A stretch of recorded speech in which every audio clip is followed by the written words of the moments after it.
Hello and welcome back to Music History at Educator.com. I'm getting nostalgic today. This is our final lesson together. Unless you watch things out of order or come back and watch them in different sections and, in which case this is not our last lesson together. So, hey. Well, for the last one we're talking about the later 20th century, which encompasses obviously a whole lot of time, but just to give you a sense of what else kind of happened, mid-century on, and then give you a sense of what could happen in the future. So, all right, we just talked about Dixieland, blues, and jazz, but wait, there's still classical music. It continues! Yay! We last talked about it with the Rite of Spring, which was 1913. But it's really impossible to talk about all the other composers and works in the 20th century.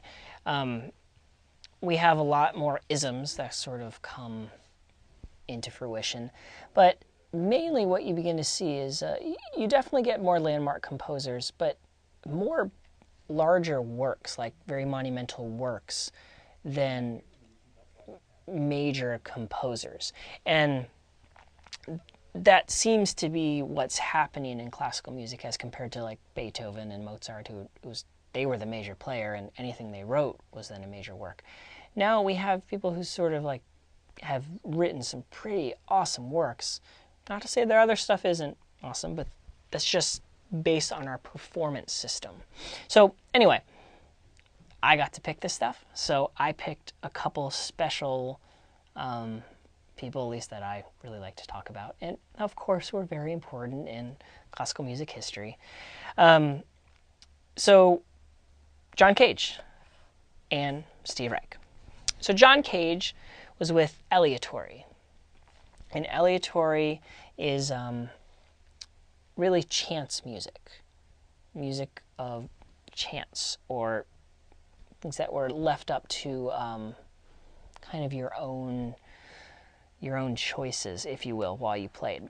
And it was based on the I-ching, which is a Far Eastern philosophy, and it was a system of chance, rolling dice and making decisions based on that. And what's curious about Cage is, if you remember, the whole serialism school, where basically composers came to want to control every single music parameter, every single musical decision.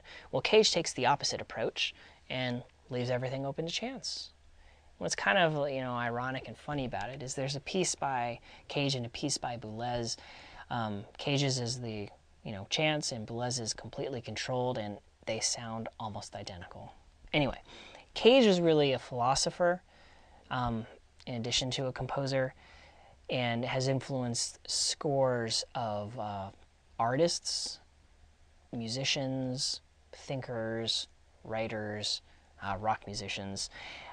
He wrote a famous piece called 4 minutes 33 seconds, which is the famous silent piece, and it's supposed to turn your ears into a different direction, so it restructures the ear. So the piece, the piano player, it's written for piano, they sit there for 4 minutes 33 seconds and don't actually play anything on the instrument. But the piece is actually about the environmental sounds. So you start listening very critically around you. You hear like the person unwrapping the candy wrapper, right? Or someone coughing, or, well, maybe now you hear like cell phones buzzing or something like that. So you begin to hear things in a different way. And Cage was all about you hearing things in different ways. That's exactly what he wanted. He also wrote a lot of works for prepared piano, which is where you would go inside the piano on the strings, and you would put things like paper clips or other objects on there, which created new sounds. And that's really what he was all about, redefining the ear, new sounds. So the second composer I chose was Steve Reich and Minimalism, one of the isms, if you will. And minimalism is really, it's a system of repeated cells that change over time. This is where you repeat something, you just keep it going, say it's not a very long passage. I mean, it could be, I'm just going to make something up, ready? So that's my cell.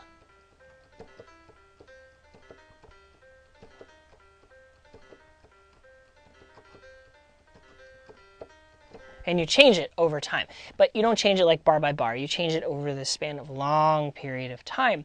So these changes happen very gradually.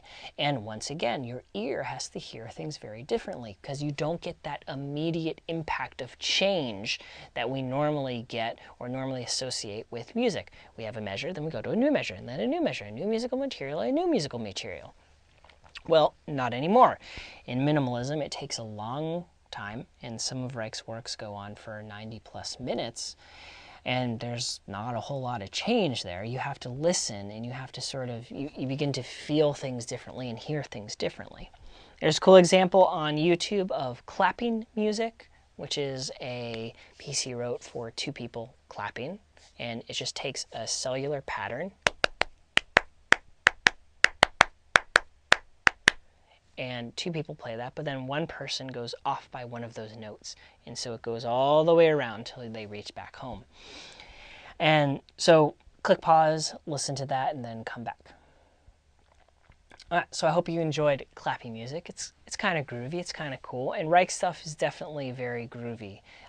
He spent some time researching West African drumming, and his stuff is definitely very percussive, very rhythmically based, and very metric. And so I chose John Cage. I chose Steve Reich. You could easily have chosen 800 other people, but it's just to show you that the 20th century has since become a way of hearing differently, about approaching sounds differently, creating new soundscapes, and listening differently.